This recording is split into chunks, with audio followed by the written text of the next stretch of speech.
ujian akhir semester basis data terdistribusi, di mana saya mengambil materinya tentang DDBMS, yaitu dosen bimbing kami adalah Zainul Effendi, Eskom Engkom. Pada materi basis data terdistribusi yang ada pada DDBMS, di mana saya akan membahas tentang pengertiannya, jenis transaksi, contoh transaksi, topologi database, keuntungan basis data terdistribusi, dan kerugian basis data terdistribusi. Basis data terdistribusi, di mana pertama yang akan saya bahas adalah tentang pengertian. Pengertian basis data terdistribusi adalah secara logik keterhubungan dari kumpulan-kumpulan data yang digunakan bersama-sama dan didistribusikan melalui suatu jaringan komputer. Sedangkan pengertian dari DBMS terdistribusi adalah sebuah sistem perangkat lunak yang mengatur basis data terdistribusi dan membuat pendistribusian data secara transparan. Selanjutnya adalah jenis transaksi, di mana pada jenis transaksi yang ada pada basis data terdistribusi terbagi atas dua macam. Yang pertama adalah transaksi lokal dan yang kedua adalah transaksi global, di mana transaksi lokal adalah sebuah transaksi yang mengakses data pada satu site di mana transaksi telah ditentukan. Sedangkan transaksi global adalah transaksi yang mengakses data pada site yang berbeda di mana transaksi telah ditentukan, atau transaksi yang mengakses data pada beberapa site yang berbeda. Selanjutnya adalah contoh transaksi yang ada pada basis data terdistribusi. Yang pertama adalah pada transaksi lokal. Contohnya adalah transaksi untuk menambahkan $50 pada nomor rekening 177 yang berada di cabang value view. Jika transaksi telah ditentukan pada cabang value view, maka transaksi ini dianggap transaksi lokal. Yang kedua adalah contoh pada transaksi global.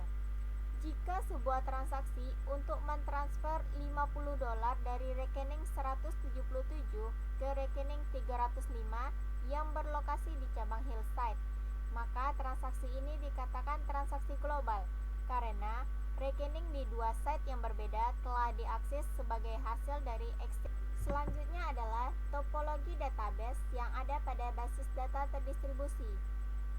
Yang pertama adalah fully connected network, sebagaimana ada pada gambar, di mana keuntungannya adalah kalau salah satu node rusak, yang lainnya masih dapat berjalan atau tetapi biaya mahal. Dengan kerugiannya, kontrol manajemen tidak terjamin. Selanjutnya adalah partially connected network, di mana keuntungannya adalah reliability rendah, biaya dapat ditekan. Kerugiannya, kontrol manajemen tidak terjamin. Dan yang ketiga adalah tree structure network. Keuntungannya adalah bersifat sentral, kontrol manajemen lebih terjamin. Kerugiannya, kalau node pusat A rusak, semua akan rusak. Dengan catatan, setiap proses dimulai dari bawah, di mana pada partial dapat kita lihat pada gambar yang telah. Selanjutnya adalah ring network atau LAN, di mana keuntungannya adalah RU1, yang lain masih berjalan. Kerugiannya, kontrol manajemen kurang terjamin karena bersifat desentralisasi. Selanjutnya adalah star network atau LAN, di mana keuntungannya adalah kontrol manajemen lebih terjamin karena bersifat net sentral dan reliability rendah. Sedangkan kerugiannya adalah kalau pusat rusak, yang lainnya rusak.